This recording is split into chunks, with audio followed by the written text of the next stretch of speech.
We are the Death Threat Army. Vehicle City villain Aaron O'Ryan. Black Diamond Jack Price. The Wild Child Jody Threat. And Weaponized Alex Weir. And you're watching Rasslin Rage.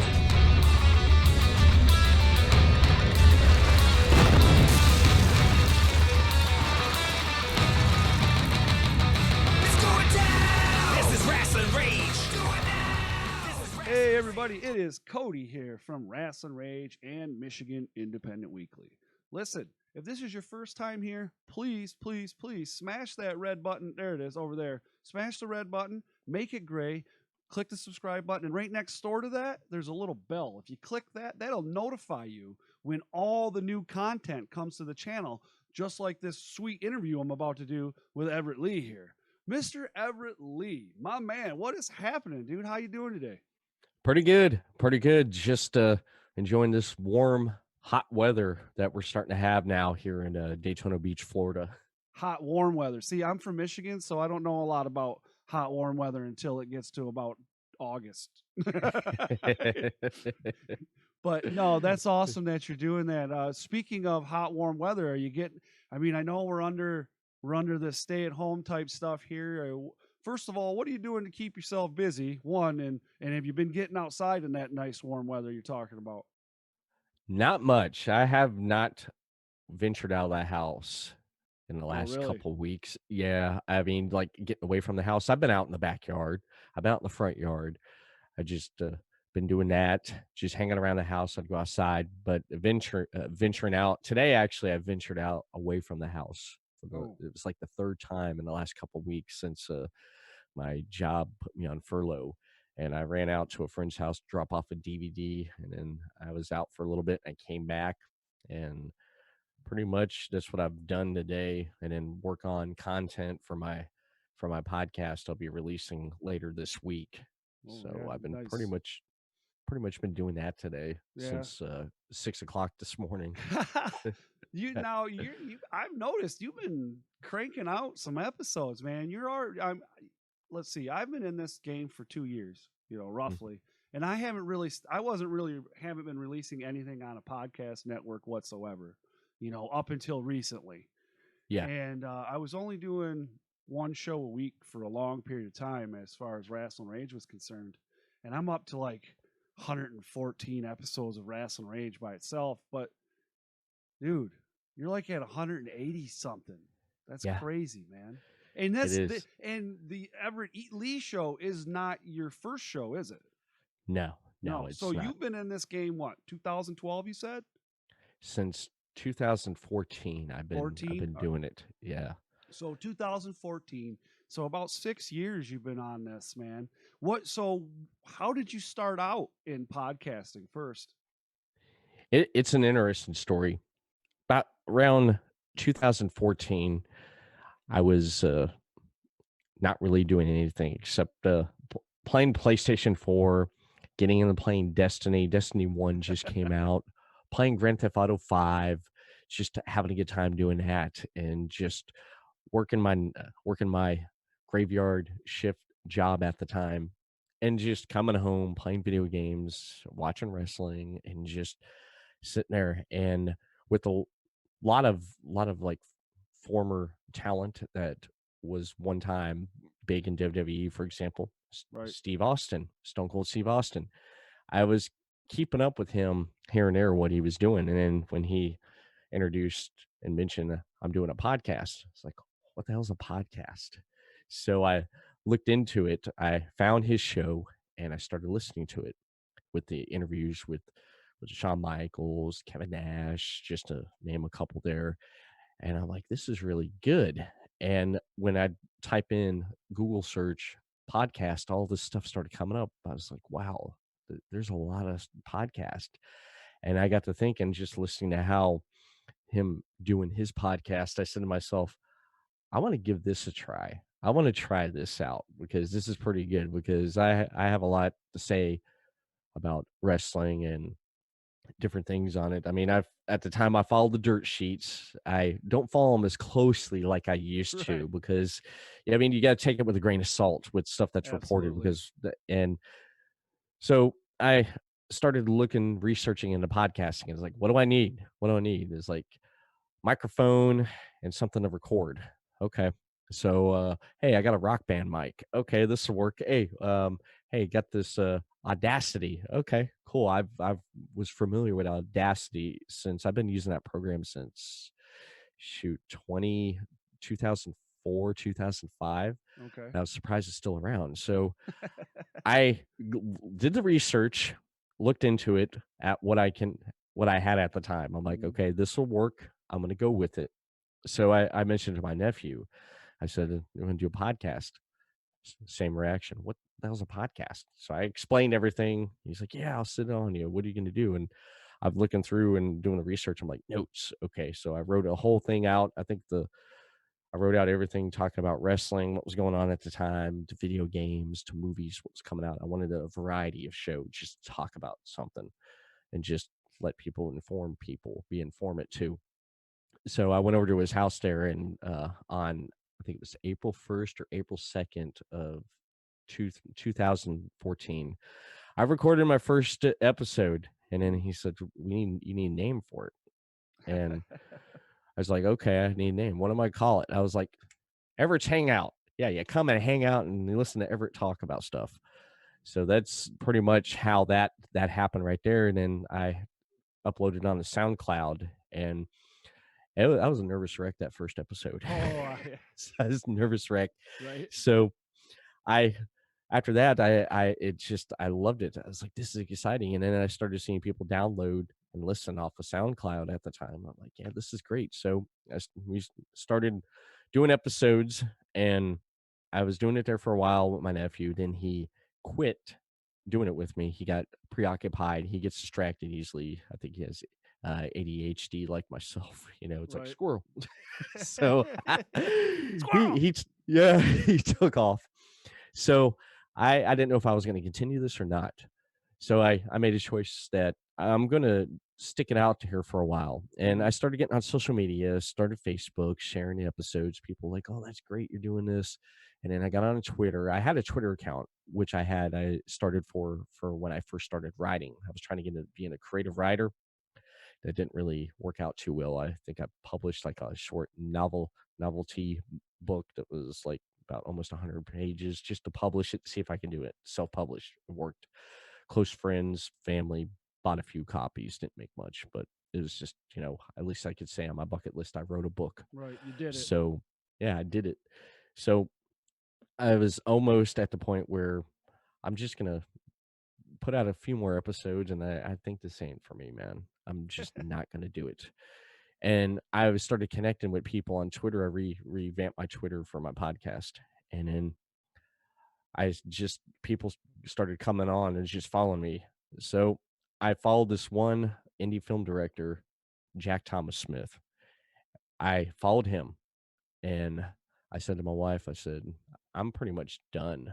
So that night, I'm sitting there laying in bed, we have TV on, she's on her phone, I'm sitting there, and all of a sudden my phone pops off. Message from Jack. Hey, want to do an interview? I was like, interview? It's like, I've never done an interview yet. So I was nervous about this, man. Right. Doing an interview first time. And I told my wife, I was like, look, I was like all excited. It's like, he wants to do an interview with me. It's like, Nice. what do I do? I don't know what to do. And she's like, do your research. Okay. So I got online, did my research, started researching Jack Thomas Smith with film. At the time, he had the movie out, independent movie called Infliction, based off a couple of brothers that kind of went on a killing spree in South Carolina. And he based a movie off of that. So I got a hold of a copy, watched it, loved it. And we set up an interview, and I had some questions, fired them off, and everything went great. And during the interview, just hearing him talk, being passionate about the process of the movie and stuff, that I really didn't know what really went into it. I kind of had an idea, but hearing him talk and being passionate about it, it kind of triggered me where I'm like, you know what? This guy is really passionate, and he's going out there on a limb. And what I'm doing with podcasting, you know what? I could probably do this. Just keep going at it. Just keep pushing, because he was talking about how hard it was to get his film distribution and everything, and he kept pushing. So I took that in, and I was like, I'm going to do the same thing. I'm not going to give up on this. I'm not quitting. So I started continuing on. I went about 73 episodes of Everett's Hangout, and I decided, well, need to change things up. So I started going towards more comic book base with the Off the Corner, which lasted, I recorded 10 episodes, 8 of them I published. And at that time there, right around that time, my wife was 21 weeks pregnant Oh no. with her son. And it was right around Christmas, right after Christmas.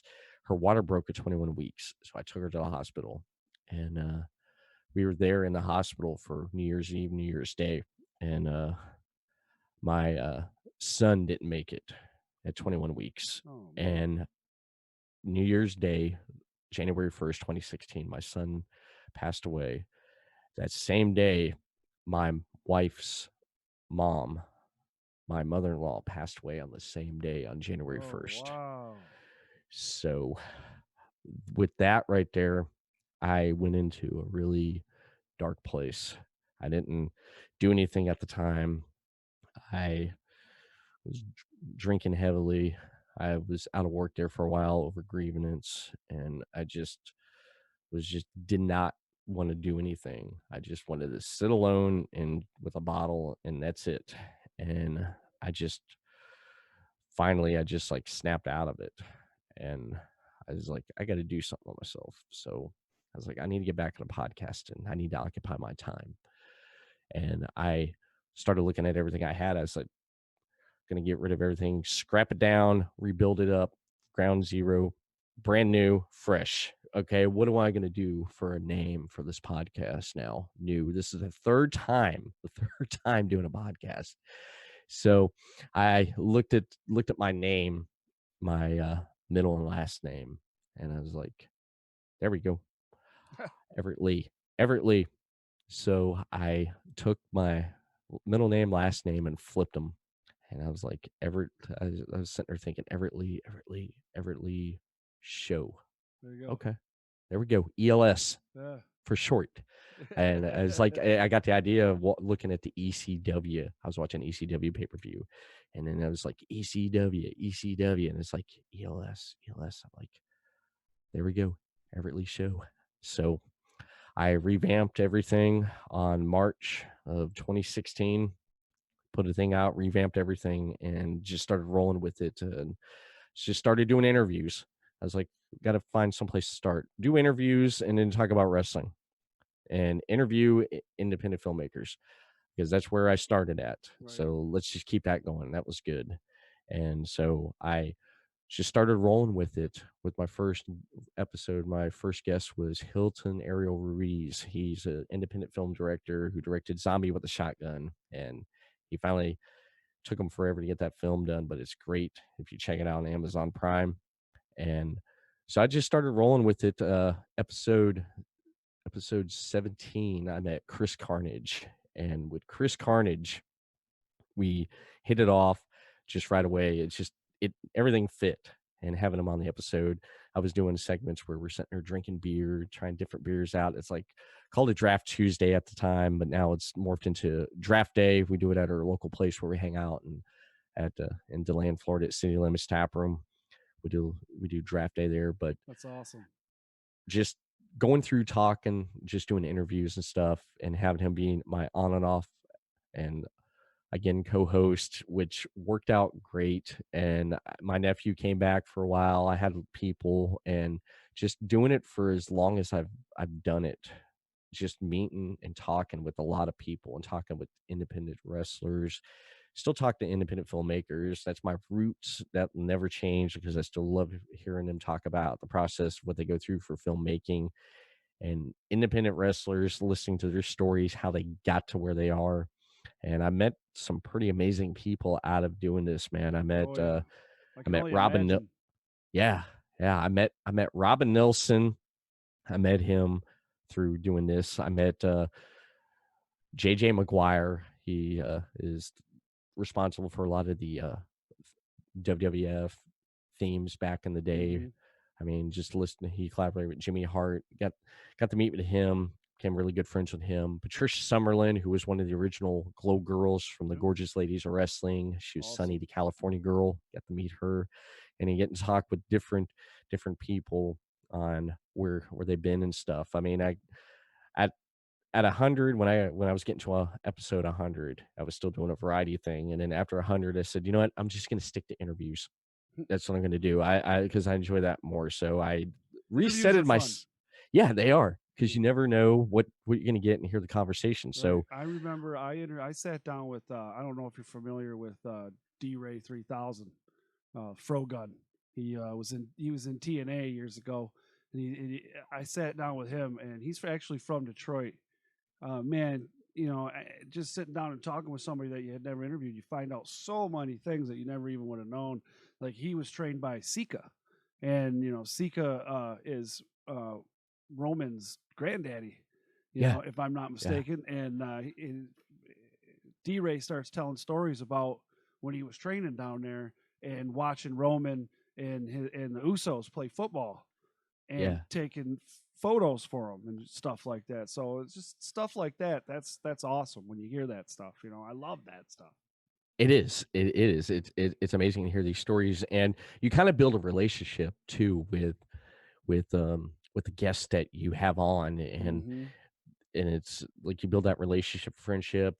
They'll hit you up every once in a while. Hey, what's up? How's it going? And it's like, hey, you hit them up. Hey, how are things? And it's Yeah. like, hey, you doing anything? You want to come on? Talk, and just building those relationships is just amazing. And I mean, I met some of the great people just doing this, and just going back to my roots and doing interviews from after episode 100 all the way up till now. Yeah, just last night I did episode 184. I'm creeping up there in Yeah. 200, man. Yeah, you're getting there. 200. What are you Yeah. gonna do for yourself once you get to 200? Are you gonna do a special episode? Are you gonna do anything special? I've been thinking about it for the last few days. Yeah, I've been thinking about it. we did something for the 100th on Red. Well, I didn't do it. Like, I arranged for a bunch of people to come in, and we had a show at the Dojang where I train, and Hmm. we had a bunch of people come to the Dojang, and they gave me a plaque. It's up there. They gave me a plaque and stuff. It was really cool. But Nice. you always got to celebrate, man. Got to Hmm. celebrate. Got to get down, have a couple brouhahas with your buddies. Oh yeah. Like I did on the 100 episode. 100 episode, man, I went all out. I brought back a character that appeared periodically through the 100 episodes, a character called the Menace. And I think it's episode 26, 27 around there. Me and Chris Carnage is doing a live draft day, and he comes busting in, and he takes a ring bell, knocks Chris Carnage up beside the head, and he falls, breaks through our table. Oh And no. then wrestler called the Renegade, who was after him, comes through, and you can find it on there on YouTube, or on the Everett Lee Show YouTube page, or on the Everett Lee Show Facebook page. But yeah, they tore up my studio. Oh They no. brawling right there. I'm yelling at them, and just yeah. He came back for the 100 episode. He called me.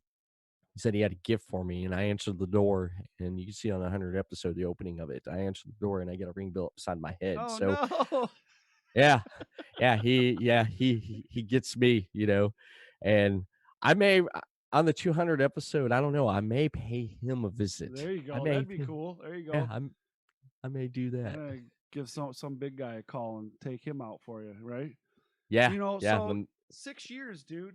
6 years podcasting, three shows you said now? Three different shows you've done. Mhm. 180 episodes on the one, plus all the Yes. other ones. Yeah, obviously you're way over 200 if you count all that other stuff. Pretty much. Yeah, we talked about it a little bit. You asked me about some of the things that I've encountered as far as issues and what have you. One of the things I always talk about is my audio. My audio is always jacking up on me. Something's always going wrong. But what is there a like a problem that you have that always gets you, or is it just something different all the time? It's usually sometimes the same thing, or it's usually something different all the time. All the time. No, It is that sounded when, like a politician. yeah. Audio problems. Like last Friday, me and Chris Carnage, we had Dalton Berdetti on Okay. from Movie Nights podcast on Podcasting Network. We're talking about him, what he's been doing since with everything, and all of a sudden, it's just my mixer just went out, and it sounded like I was underwater. And I'm like, Chris, take over. And I clicked off the camera, and I'm sitting there going around. I'm sitting there cussing, trying to grab the extra mic, and I'm looking on my onboard mixer here. And then I was like, all right, let me do this. And I clicked one thing over, boom, clear as day.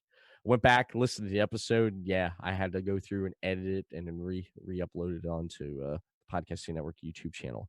That's happened when I first started out, just trying to find stuff to do. Just like, I started out with a Rock Band mic. I know a lot of people that has, USB Rock Band, great, but it's not a condenser mic like this one here. And it works. It works. So I was like, all right, I need to get better. Never Doing the heard- research. That's the first time I've heard that one. No? No, I've No, not heard yeah, I've it heard- works, man. Well, okay, let me be perfectly, though, I have heard of ham operators, amateur radio operators using them. Yeah. Because they can be used. Mm-hmm. But I have never heard of them being used like as a USB mic or anything like that. Well, for the game Rock Band and Guitar Hero, I have a Rock Band and a Guitar Hero mic. It's USB, right? You plug it into the PlayStation, right? Yeah. Okay. You can plug it right in there, and boom, it pulls up on your computer as a USB mic. It works. It works. And believe it or not, I can't believe I'm saying this, though, but still today, I still use those as extra mics when I have to, because they pick up just as great. They do. They Really? do. They're pretty good. I guess they're kind of condenser though, but like this Sterling Audio ST51.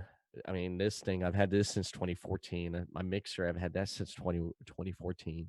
And every once in a while I'll upgrade, like the Logitech camera I'm using right now. It's high def 1080p.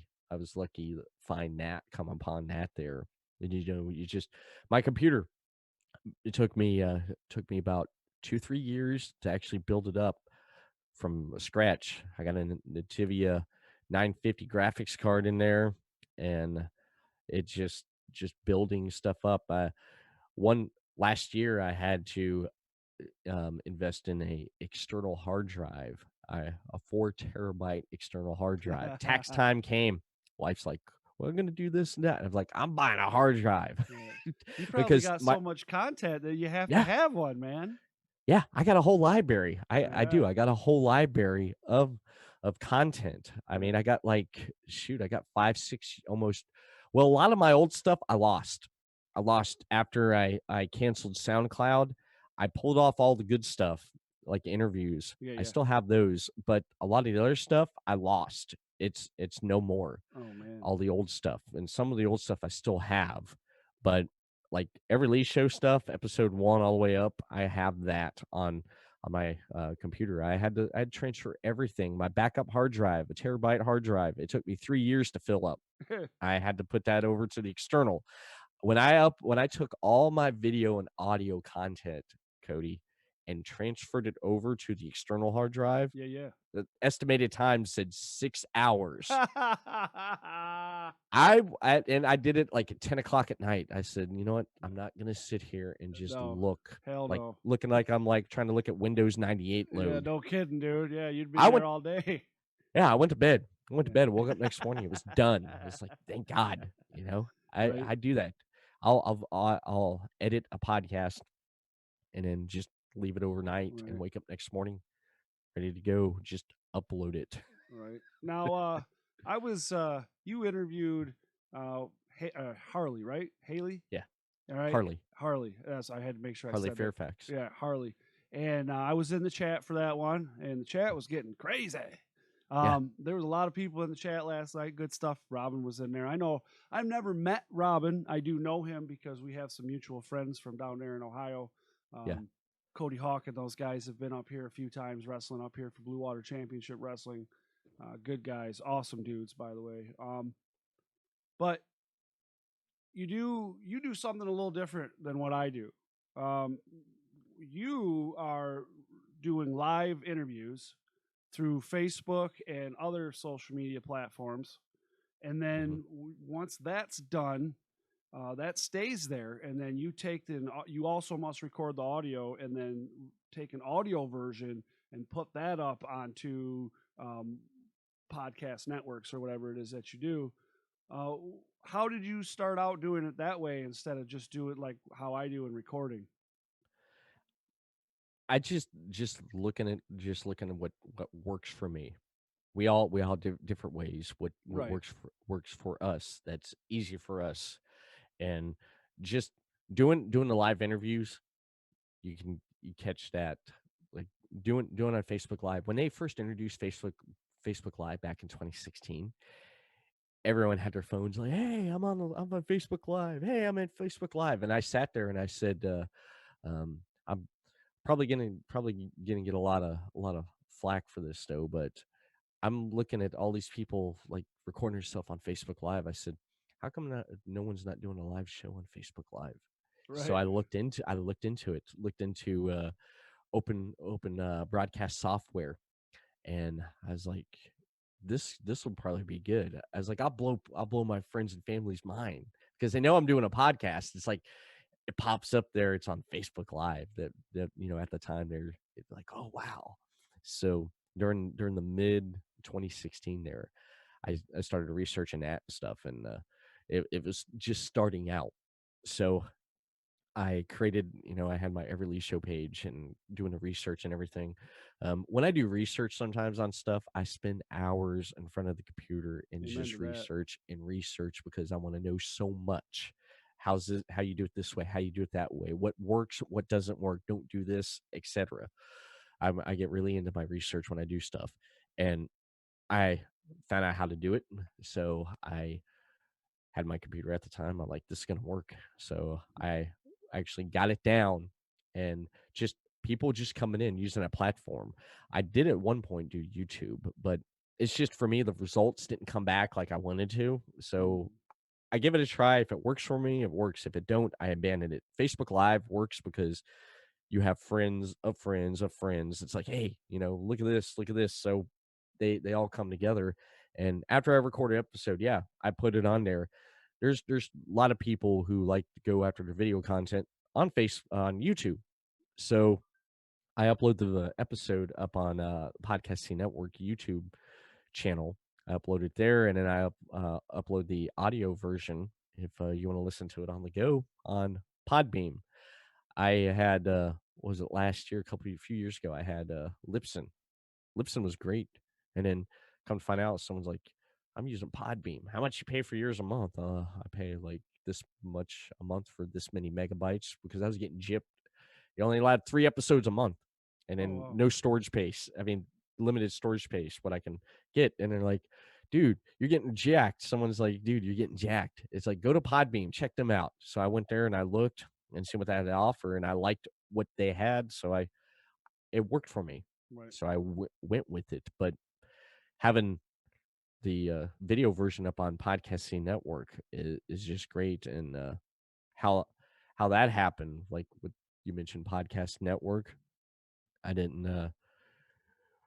Me and Chris Carnage started Podcasting Network back I was just gonna ask you about that. You're like a mind yeah. reader. 2018. Well, let me back it up. 2017. I was looking at, okay, I've been doing this for a while. I think I can get myself out on a network. So I started looking at like Podcast One, all these other podcast networks. It's like, hey, take me. What are your numbers? What do you mean? Your numbers? It's like, well, look, the content. This is great. You know, this is great. What are the numbers? It's like, really? And then at the time, started established friendships with other podcasts, like the Super Radio Brothers.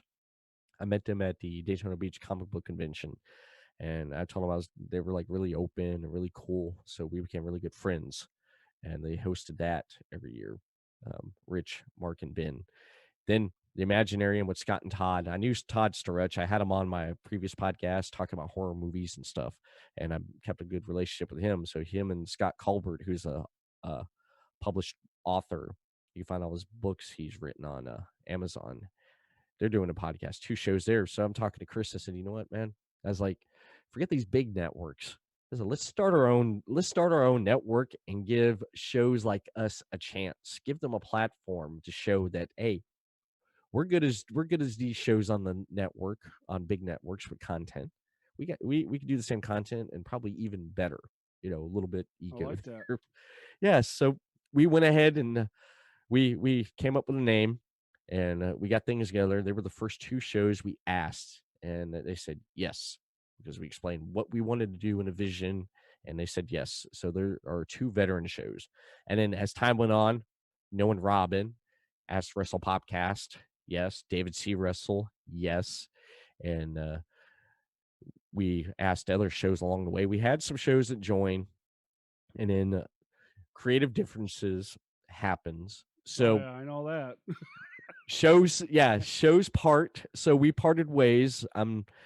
A couple of shows that was on the network, and the creative differences, and we wanted to go this way. They wanted to go that way. So we're like, this ain't gonna work. Good luck on your future endeavors. Right. Good luck. So they left, and we've gotten more shows in, and we've had some shows that just, they work or don't work, and they've come and gone, but we have a pretty strong lineup. I mean, with shows, like just everything that they're doing with content and stuff. Right. I mean, we got a variety of different content. I mean, we got wrestling. I mean, I interview independent wrestlers. You got Wrestle Podcasts, Robin, Deathmatch Russell podcast with David. Yep. You got the Imaginarium. They talk about a lot of stuff from pop culture to just anything that will basically if you're easily offended, don't listen to them. Do not listen to them. Do not listen to them. That's one of those great. shows. I love it. If you're easily offended, do not listen to Scott and Todd, because they will piss you off. Right. If you're really sensitive. So that's what I stay away from that one. But if you can take it, the great stuff they talk about. They have guests on. Super Raider Brothers talk a lot about pop culture, from comic books. They're big into comic books, so that's a plus there. Comic books, movies, video games. They started doing segments on there. It's funny. It's poop news. Really? Crazy. There's news out there about crazy, poop. The stuff that happens to people that involve All poop. right. Yeah, they do stuff like that. Hardcore Heather Owens. I know you've heard that name before. Oh, Hardcore Heather Owens and her friend Jade do the Best Friend podcast show. They come aboard, and I love the different variety of open topics they discuss, from everything from getting solicited pictures Right. from creeps sending their junk. Yeah, that's, And that's then crazy, man. I know. And then talking about creepy sex dolls, just the different stuff like that, product Wow. testing, yeah. And then just stuff like that there. And then Final Score, Chris Wilson and Craig James talking about sports. It's our flagship sports show. And that show's taken off right there. There's big things coming with that. And then, of course, Chris Carnage show. I mean, my former co-host. I mean, well, actually, I have an open door for him. He can come and go as he pleases. Yeah, that's it. It's like he'll hit me up if I'm gonna have a guest on. He's done it Yeah. before. It's like, hey, what you doing? Get ready to set up for a guest. Hey, can I come on? Yeah, hell yeah, come on, man. You need some carnage in this episode. So having him on is just always a blast. And we got a good lineup of shows, and we've been really pushing our Facebook page with we're at 600 likes now. We're trying to get it up there to 10. We're trying to get 10,000 on there. Amen My to that. Everett Lee show, I'm trying to get that to 500. So I kind of set myself smaller, but the network I go big. Right. And putting all these shows out, putting them over, before me. I'll do that during the day. I'll put in podcasting network content. I'm sitting there just doing that, and I'll put all this other content out. And I was like, all right, it's time to put my stuff out. And it's Well, like late, and where I'm do you like, find the time for it all, bro? I mean, I have a hard enough time. I'm putting out. I got Rasslin Rage live show on Sunday. I film on Monday for MI Dub. Interviews usually come out on Wednesdays, and then I'll usually put out a wrestling match on Friday. And with all that editing and all that stuff and thumbnails and all the work that has to go into that, and I don't even have to do all the audio side of it. I mean, that's fairly easy for me because I got one show really. You just got to take the audio from it and edit it and put it up. Yeah. Where in the heck do you find to do all your episodes plus all the other stuff for the network? Where do you get all that time, man? I have dual monitors. Okay. Have dual monitors here. I got stuff going on in this monitor here with editing my episodes and stuff. Then I got everyone sending me out, hitting me or Chris or Craig up. Hey, got a new episode update on the website. So we update on the website there. We have embedded players for the episodes, and to make things easier, it's like I made templates of stuff. I already set templates for everyone's show that I don't have to sit there and type everything out. It's copy, paste, send, publish, copy, paste. I found ways to, do it. Like one morning, within an hour, one morning, I got up at 6 o'clock, fix a pot of coffee like I normally do, sit down on the computer here when I was working, but now I sat here looking at all the stuff that's out with all the shows. Okay, like different times during the week, people release stuff, so that breaks it up too. So maybe like on Monday, I got Imaginarium. Okay, they put a new episode out. Okay, gonna shit out on our social, copy paste, tag it, everything, share, done. Okay, next one, same thing, done. And then just do that. Okay, my episode's out. All right, that's the last one. Okay, share, done. Okay, people has content out on Podcasting Network. All right, good. I can finish my cup of coffee. That's how I do it. That's how I do it. And I'm Don't you think that multitasking. experience that you have adds to that now, though, too? Because somebody like myself, I'm not going to be able to sit down and be able to do everything that you do in that amount of time. Because first of all, I don't have a clue what tag. What? Well, okay. Well, like a social media. You know how when you do a post, when you post up your episode, you're like, Right. hey, got a new Wrestling Rage one. Instead of sitting there typing it out, I already got it saved on a template for everyone's episode, hashtags related to that podcast. Okay, So now I got what you meant. copy and paste it onto the thing. When when you're about to do a post, Yeah.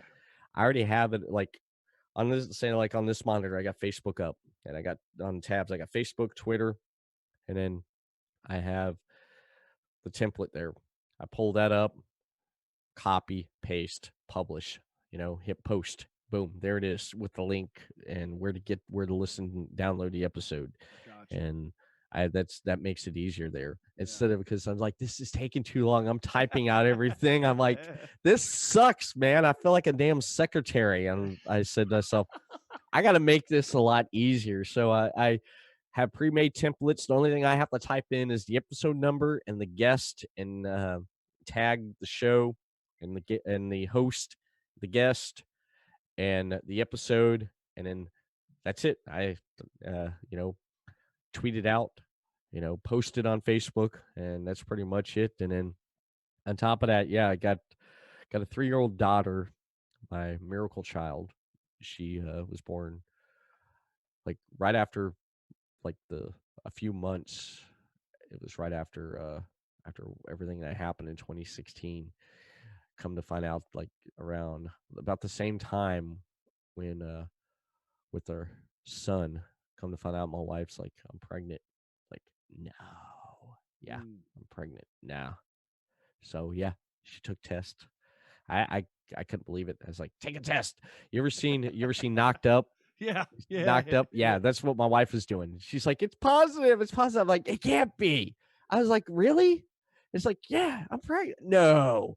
So she's in there. It's like, you got all these damn, Yeah. She's like, I'm not buying no more pregnancy tests. And I was like, okay. I was like, let's go to doctor. Go to doctor. Yeah. It's like, I'll be, man. I was like, okay. So the doctor, we had this, we explained everything to her doctor and everything, what happened. And we made like, they extra monitored her to make sure this time that everything was right, looking at everything. And once we got past that 21 mark, 23 mark, we didn't even know we were going to have a daughter. We did a gender reveal party about, I think she was about 20, 25, 26 weeks. And how we did it was we had a cake made. And when we cut the cake open, and if it's blue, it's a boy, pink, a girl. As soon as we cut that cake open and we pulled out that piece and we saw pink, I was like, holy crap, man. It's like, no way. And my brothers were like, congratulations. Yeah, they were. invest in a chastity belt and a shotgun. Yeah.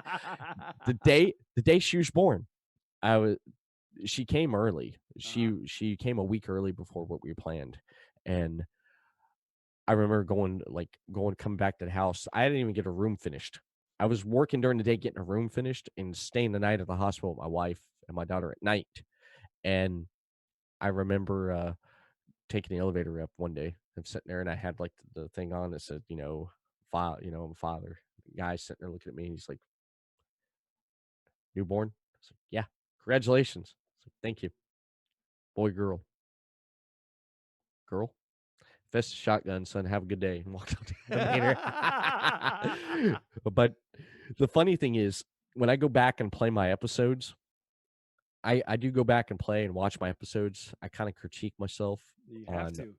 Yeah, it's like, don't say this, do this, do that, and always improve yourself. Mhm. I kind of took that like from what Randy Savage did, when the stories about him doing his promos, it was not good until he thought it was good. Right. And I take that aspect from wrestling and look at how I do and present and talk to myself, listening to other people talk, other podcasts, how they talk, and not try to be I try not to do that. Every once in a while it slips. Yeah, everybody does it. When you're looking for Yeah. something to say, sometimes you trip up, but that's Yeah. the way I look at it, man. Everybody you have to get better. Otherwise, what are you doing? Continuous improvement. You're just treading water. If you're just treading water, then you're never going to get better. If you're never going to get better, you're never going to get anywhere. Right. Mm-hmm. Yeah. My daughter, what's funny was every time when I'm going back looking at my episodes, if I'm on the computer here, or I pull it up on on YouTube there on my TV. She comes in, she's like, "That's Daddy." She sees Daddy. She's like, "Daddy, Daddy, that's Daddy." When she hears the music, one day I'm in here and I had the music blasting, starting an episode to sit back and watch. Here she comes running around, Daddy. That's Just awesome, man. she knows who Daddy is. That's good. One day I'm going to try to sit her down here and try to record something with her. That'd be Put awesome. the earphones on her and a microphone, just see what happens. Right. That'd be awesome, man. For sure. For serious though.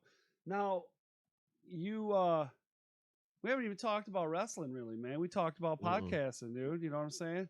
Now, Yeah. it's no secret that I'm an indie wrestling kind of guy. I know, don't get me wrong. I like old school wrestling and I like, some stuff from back in the days. I've met several legends and so on and so forth. But how, you talked about you started out in podcasting with, independent films and then it went into some other things and like that. So how'd you go from that into wrestling? Like, so was wrestling always a part of the podcast or was it something that you brought in later? I mean, I think you said you brought it in when you flipped it out a little bit. So Yeah. like, how did you have you always been involved in wrestling? What tell us a little bit about that. I've been a fan. I grew up in the 80s. I remember I was 5 years old when I was watching WrestleMania and seeing, of course, WrestleMania 3, Hogan slamming Andre, Yeah, that was here and in then Michigan. watching, yeah, That was yeah, Pontiac at the Silverdome. yeah Silverdome. It's no longer there. Yeah, really? Nope, they imploded it. It's gone. Oh wow, Yeah. wow. I laughed at WrestleMania 30 when Hogan said that. That was great. Yeah. They were in New Orleans, and he said, "Yeah, I'm out here, enjoying it at the Silver Dome." That was funny, but I love that. But yeah, yeah, remember watching that at 5 years old, and of course, my dad was a big WCW fan. He liked NWA, Dusty Rhodes. He loved the American Dream. He hated Ric Flair. He hated Four Horsemen, always going after Dusty. Dusty was his guy. I mean, as he got later on in life, he watch it with him. He did like Flair, during certain times and stuff. But other than that, growing up as a kid, guy despised Flair, cussed at TV and stuff. Me and my brother laughing. It's like, Dad's gonna tear up another TV. There goes another TV out the door. It's like TV flies out the door, and neighbors are like, damn it, Ric Flair is on TV again. Right. So just growing up watching that with him, watching Midnight Express, Jim Cornette, and the Killer Bees and the Road Warriors, just watching that right there was just really great. Growing up watching that. There's my dog. He even agrees with me. But So you grew up watching a lot of NWA then, from what it sounds like. yeah, WCW. I mean, the like Saturday nights, I remember watching that. Even Tuesday nights, I think it was Tuesday nights, I was able to stay up late because of my father let me stay up for primetime wrestling with the Bobby Heenan Gorilla Monsoon. Oh, there's a Yeah. team, huh? Yeah, one of my favorites. I loved how they interacted with each other, and just watching wrestling like that. And then there for a while, kind of dropped off wrestling there in like the late 80s, early 90s. And then I didn't watch it for a long time because my stepmom, she didn't like it. So my dad kind of got out of watching it there for a while. Oh, I mean, boy. he kept up with it there for a while here and there. I think there's some point in someone's life where they drop out of wrestling for a while and then they get back into it. And it was right around when I was in high school, and it was right around when the Attitude Era was starting. And people were telling me at school, I was in school and seeing all these people show up with Austin 316, NWO. I'm like, what the hell is this stuff? Right. And I had some friends like, it's wrestling, man. It's like, wrestling? It's like, yeah. Hulk Hogan went bad. No, he didn't. Hulkamania went bad. No way. It's like, yeah. Bash at the Beach 96. Check this out. VHS. Watch it. And it's like, oh, that was in Daytona. I lived in Ohio at the time. Daytona Beach. Sorry. I was like, oh, what? I said sorry. Sorry.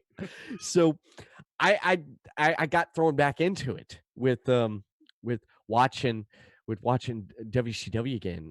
I had friends saying, you got to watch WCW. And I started watching stuff, and I was like seeing Diamond Dallas Page. I'm like, who is this guy? It's like, dude, Diamond Cutter, cool move. Just getting back into it again. And then the Austin McMahon rivalry, just getting back into that, just seeing stuff like that.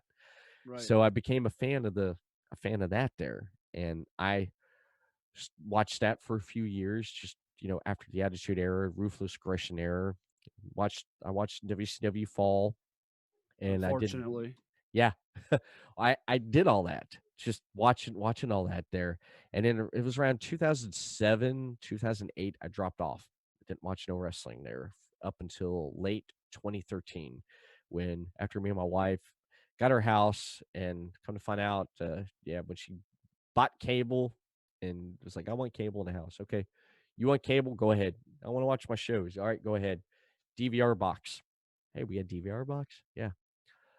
Is Monday Night Raw still on? Flipped it over there. I'm seeing Daniel Bryan run around and stuff, and I'm like, what the hell is going on? So I started watching it, started getting back into it again. And then that was right around the time when the year later they launched the network. Okay, what the hell did I miss? Went back and watched all this stuff. I'm like, really? YouTube. Got back into it, got caught up with a lot of things I missed during the late 80s, early 90s. I think I was familiar with the early 90s. I did have a friend who was a big Hulk Hogan fan, and he was upset that Undertaker beat him at Survivor Series. So I was like, yeah, Hogan ain't gonna get beat by Undertaker. And then all of a sudden it was like, yeah, it's like that was like the shock for me. Like people say, the shock was when Lesnar beat Taker at Mania. Yeah. That I compare that as back then. It's like that was a shock there. Even what is it? Bruno Sammartino losing the title to superstar Billy Graham, Madison Square Garden. That's like a shock, man, you know? And there for a while, just getting into, getting back into wrestling again. And that's when I started getting the podcast in there. Come find out all these other, there's a lot of podcasts that cover WWE. So I started, doing almost like what everyone else is doing there. Talk about WWE, just, talk about them, what they've been doing, and seeing all these other podcasts and stuff, talking about different points of views and stuff. And then hearing about independent wrestling around 2015, 2016, or actually about 2016, kind of getting a little bit from there, hearing about ROH. It's like Ring of Honor. What's Ring of Honor? Started looking into that here and there. I'm like, this is pretty good stuff, man. Watching the Briscoes, watching Jay Lethal, and then of course on and off Impact. I've seen stuff on and off. I wasn't like a big Impact fan, but I was familiar with who was like over there because friends were like, hey, check out this guy AJ Styles. Hey, Ric Flair's over there, man. He's getting a yelling match with Jay Lethal. Oh, I saw Jay Lethal in ROH, or and I started getting more familiar with there's independent wrestling, and then seeing stuff, people's like opening up my eyes and saying, hey, you should see there's a lot of independent wrestling around, because I was in that bubble of WWE. And then when I stepped outside it, I was like, wow. I was like, there's so much wrestling going on. Yeah, there's so much more. Yeah. Like, this is great. So I started getting drawn into it, looking up on YouTube, different promotions and stuff, just checking out clips of different wrestlers. My nephew, like, check out this guy, send me clips on YouTube, watching this guy, watching that guy. I was like, the independence is so much funner. It's so much better. Oh, yeah. And just enjoying that. And I mean, last 2 months I've not watched Raw or SmackDown, and I feel great. Yeah, I do. I feel great. Do you I feel feel like great. you went through rehab and you're clean now? Yeah, I feel like Cody. I feel like Cody. I feel like Cody. It's like you don't need WWE to have your wrestling fix, because what I've come to realize in the last couple years, really realized that independent wrestling, those been talking in the last couple years to independent wrestlers, talking to them and realizing it's like they put their blood, sweat, and tears into this, and they put on a better show and let it all loose. If there's 50 to 100 or 200 in the crowd, they put on a damn good show. And it's funny because people spend all this money on like big WWE merchandise and stuff, and then when an independent wrestler says, buy my shirt, and they complain about the price of it, come on, man, look how much you're spending on WWE. Come on. It's like, come on, this is their bread and butter, man. Buy a shirt. Think about it too. What, it's $19.99 on the website, maybe $24.99 on the WWE website, and how much of that do you think that wrestler's getting compared to the independent wrestler who's paying probably $7 to $8 a shirt to have printed, and then charging $20, so he's making $12 off a T-shirt total, right? Yeah, but he's also using that money to get also too from this town to the next town to put on a show like he did here, or even better with another opponent. It's just it's like it. I didn't really realize that. As like independent wrestling has a lot to it, and I'm leaning more towards that now, because with us being on lockdown. And I'm looking at stuff here the last few days. I've been binge watching Future Great Wrestling. Yeah, I know. I heard that last night on your show. Yeah. Harley gave it to me. She's like, you gotta get caught up. I'm like, I'm trying to get caught up. Right. Robin Nelson's like, hey, look at this. This is how already happened. What a bad, what a great friend, huh? Spoiled it all for you. What a great friend, Robin. Well, that's like my nephew. I was gonna watch this ROH pay-per-view. Okay, back, I forgot which one it was. I was about to watch it. My nephew texts me. I'm like, really? I don't even want to watch it now. He told you who won, didn't he? He told me who won the title. Or no, yeah, it was when Cody, yeah. I'm like, all right. I'm like, when Cody was wrestling ROH, I was like, yeah, I want to see Cody. I want to see if he that wins his title. sucks, man. All of a sudden, I started watching, turning on. Cody won the ROH title. I'm like, really? I was like, that sucks. But I got him back. Oh, did I you? got him. Yes, I did. I got him back.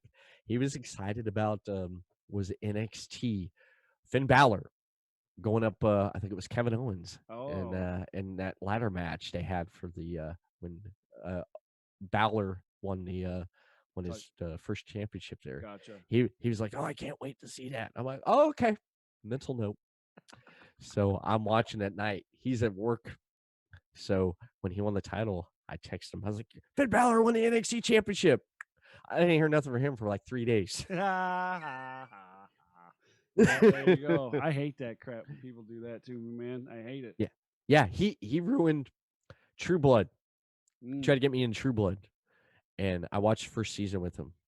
I went over to his house, hanging out, watching it. Oh, great show. Great show. He's like, yeah, I got season 2. Wait till you hear about this. This is what happened in season 2. Tells me the whole season. I'm like, I don't want to see it now. Oh, what up, man? This is good. I'm like, I don't want to see it now. I don't want to see it now. And then he tells me about season 3, 4, and 5. You got to watch it. No, I don't. Why? I was like, you just told me about it. I don't need to watch it. I referred, and I gave him the, remember the movie Lost Boys? Yeah, well, absolutely. How can you not? Grandpa. Oh, okay, yeah. Yeah, Grandpa didn't have a TV. I explained this to my nephew. I said, it's kind of like Lost Boys. I'm Grandpa. And he's like, what? No, you're my uncle. I said, I know. I'm Grandpa. I don't have a TV, right? But I get a TV guide. I don't need to see what's on TV because I got a TV guide. I was like you. And he like, what? I was like, never mind. Yeah. Awesome. So so you WCW, NWA days there, the WCCW when it came into WCW and all that good stuff. Your wrestling stuff there. You were talking about you were in Ohio and then now you're in Florida. When you were in Ohio, you weren't catching any of the indie wrestling down in Ohio there, were you? No, I lived in Daytona Beach till I was 16, and my mom was living in Ohio at the time with my stepdad, and she had to come down here to Florida, and she had to rescue me. Oh, okay. Yeah, that was in a bad situation with my stepmom. We just didn't see eye to eye. A lot of stuff happened.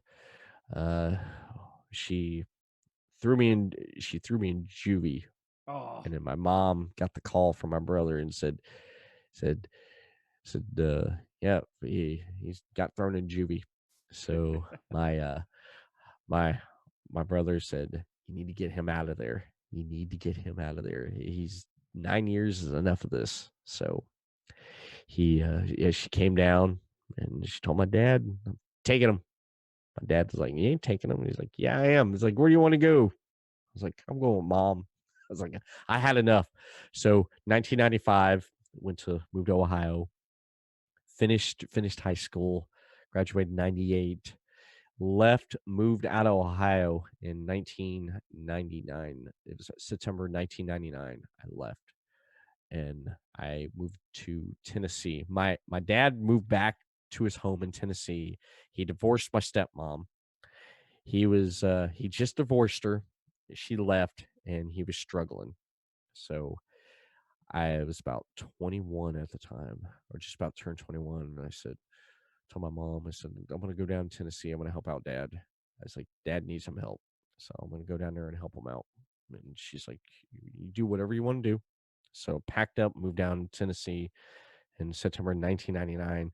I stayed there until about, I think it was about June of 2010. Or yeah, it was about June of 2010. I moved back to Daytona Beach. Came down. My mom moved down here. My brother's down here. So I decided to come down here. I moved out, moved from Tennessee, staying with my best friend, who's like a brother to me. He was my best man at my wedding.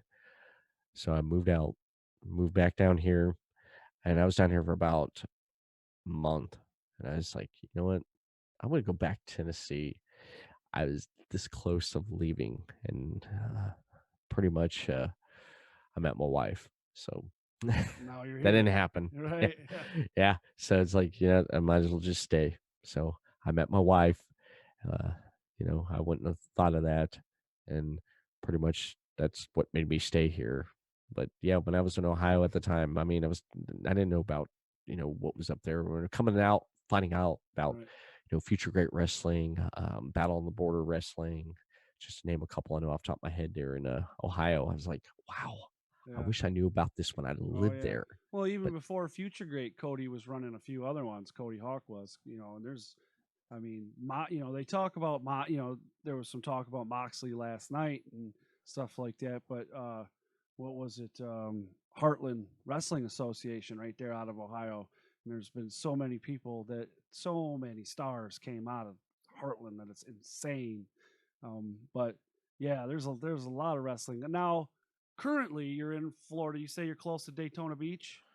So I'm in Daytona. you're in Yeah. Daytona. Okay. Uh-huh. So how much indie wrestling is in? Well, I know there's a lot in Florida, but in your specific area, is there any indie wrestling? And do you go to indie wrestling shows out there? I do. I do. I've been to Go Wrestle. That's just right up the road from me.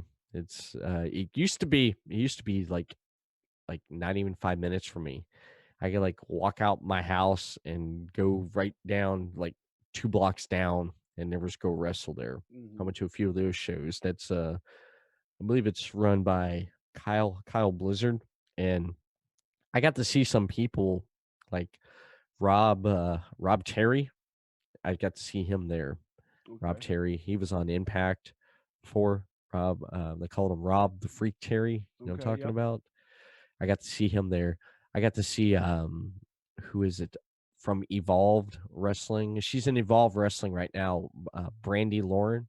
Yeah. Oh yeah. I know who she is. Yeah. Yeah, I got Yeah. to see her a few times wrestle. Yeah. Great, great, Yeah. She's in great Shine talent. too. Okay, yeah, I forget what the other promotion was she was in. I got to see her wrestle there, and just seeing a lot of the talent there at Go Wrestle is just great. Knockout Wrestling, that's right up the road up in Leesburg. It's about an hour from where I live. I got to see some great talent there, and some of the talent I saw in Go Wrestle, I actually get to see at Knockout too. So it's kind of Yeah. that's one thing I like about the indies, independents, and I was involved in a independent wrestling promotion at one point a few years ago that started up here. They restarted back up, but I I joined them and got to see some talent and stuff, but that promotion fell through at its first show. I'm not going to mention any names or anything, no, but that that promotion didn't last that long. But then it came back here just recently, and I just kind of just look away from it. Yeah. Yeah. Yeah. Just Well. just a lot of backstage politics. Yeah. But There's a but lot I of got that in indies. yeah, yeah, it is. But I got to actually see how stuff operates back Yeah. behind the scenes with a promotion and stuff, and that fascinates me how everything gets thrown together to create a product.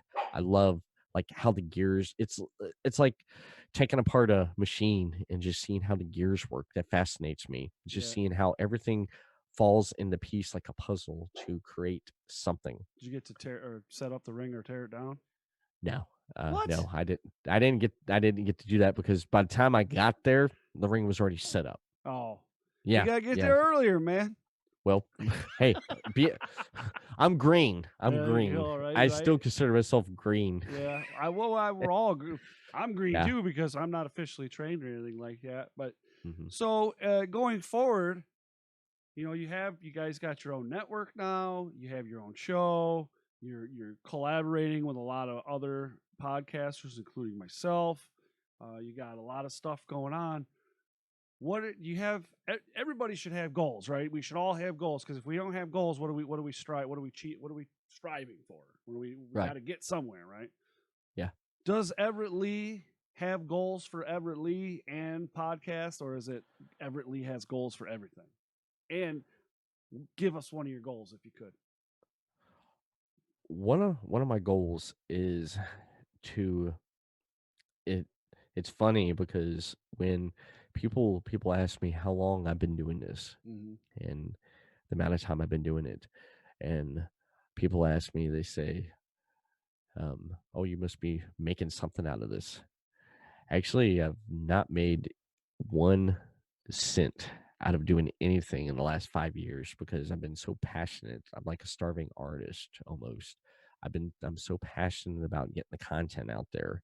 I putting that out there first before anything. And one of my goals has been putting content out there, sharing people's stories so people can relate or take something from it. And just doing that right there, that's one of the goals that I've accomplished. And to me, it's like a never ending goal that I will always be chasing, putting out another great show, more great content. And eventually, if anything does come around, one of the goals is to actually eventually make a little bit from it to help myself, help Oh yeah. actually help my wife, Right. and my daughter, to help out my family. I definitely would like to actually not much as myself, just my family, just something from it. Right. And when I first started doing it, my wife said, "Well, you make money from it, but you won't it's you're not going to have it." And I was like right away, and I looked at her, I said, "Yeah, Rome wasn't built in a day either. I kind of No. know that. No, Nope. it's going to take some time, but I think that's the one thing eventually I like to see happen as a goal, just to get something where I can get something in for the content I put out there Right. eventually. And two, it's get I like to get that interview with someone that I've not had yet. I think on my on my bucket list, he's like at the top. Eventually, one day, I want to interview Corey Taylor. Hmm. That's one of my goals there. Eventually, get to that point one day where I can interview Corey Taylor. That's a long term goal there. Get to that point because there's That's so not a much I bad person to interview either, though, dude. I no mean, you know. no I've read his biographies. I think I mentioned that on when you were on my show there. I mentioned about that. He's one of the guys I'd like to interview, and that's one of the goals there to set.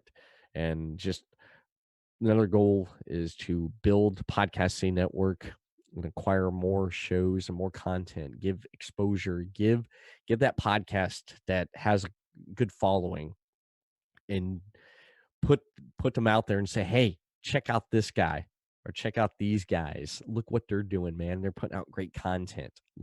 Listen to them. Give them a listen. Give them a chance." And just find more shows, acquire them onto the network, and give them that platform to so we can like put over and have people take a look at. It's Right. like, you love this stuff. Well, check out this new stuff here that we're featuring now, Right. and just build the network and into a driving force, because we're officially, this year we became an LLC. We had so Woo. many plans for 2020 to do, Right. and with everything going on, so a lot of things have been put on hold Right. I hear until that. later in the year or next year. But Yep. that's pretty much what the goals I have. That's Just good. That's good though, man. I mean, you got to have goals, dude. I yeah, always I tell everybody that I encounter, and I tell them straight up. I have a plan up here, and it's put somewhere else where nobody else can see it. But I have a plan, and I have a plan, and my plan is to take over the world. and and when I say that, I'm not joking. My plan is to take over the world, and I'm going to create an empire. And that's up here.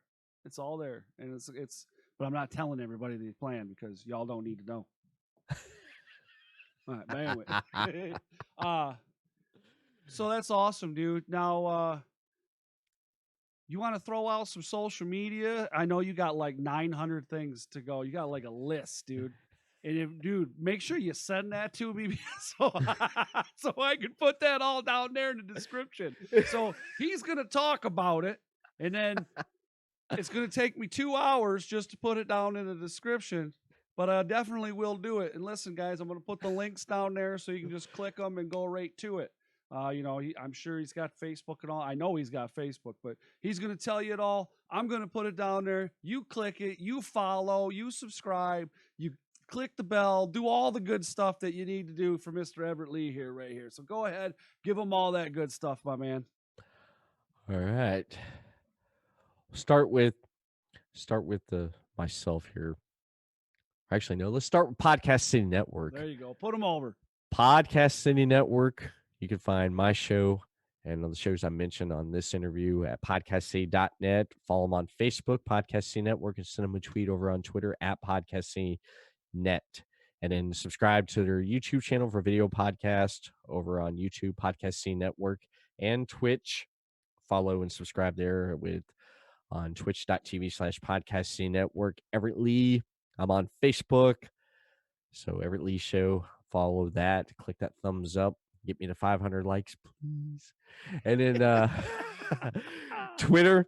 I'm over on Twitter at the Everett Score Lee, and Instagram, Everett Lee Show, and then audio portions of my podcast is on. I have a YouTube channel, Everett Lee Show, for audio portions. I'm on Stitcher Radio, Everett Lee Show, not Google Play, Apple Podcast, iTunes, Everett Lee Show's on there. Podbeam, I'm on Podbeam there, and iHeart Radio. That's where you can find my audio portions and video portions over on Podcast City Network's YouTube. And that's pretty much it. Okay, so I think the better question is, what don't you have? What I don't have. I have that stuff, but I mainly use Facebook and Twitter. Right. I'm just saying, I was like, holy smokes. That's a list, bro. Well, that's, David C. Russell reached out to me after I did your show, and I'm going to do an interview with him tomorrow, and then I'm going to be on his show next week. And he was like, he's like, what's your social media? And I'm like, oh my God, dude, here we go. And I'm just like, all these different things. All right, TikTok, social media, Twitter, Instagram. Here's this, here's that, here's this, here's YouTube. Oh man, I'm like, man, this is too much to keep up with. I need to hire somebody just to keep up with that stuff. I don't know what I'm going to pay him in though, but hey, you want pieces of paper or something? I don't know. Well, listen, my man, I want to say thank you so much for joining us here. Guys, again, I'm going to put all that information down there in the description there, so you can click on it. I'll also post all that stuff on Facebook as well, on my personal page, as well as Rasslin Rage and MIDub. And dude, make sure you go out there, you give this dude a listen. He's got a lot of good interviews out there, and he's working his way up here into the Michigan people. He's starting, and I've seen he's got some people. I've seen he's had Sean on there. He's had Harley on there, and he's had a few other people out of the Ohio area. I even see you had the Modern Day Shaman on there. That's one of that's one of my buddies, man. Me and that guy get along real good. Yeah, love him.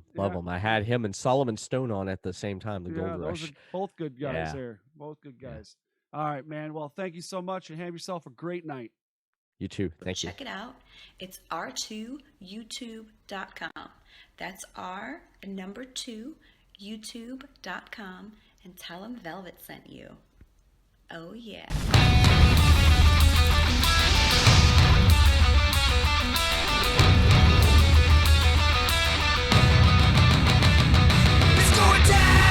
This is Rasslin Rage. Do it now. This is Rasslin Rage. Scream it out loud. This is Rasslin Rage. Cody Fleming is the man who leads the brigade. It's going down. This is Rasslin Rage. Do it now. This is Rasslin Rage. Scream it out loud. This is Rasslin Rage.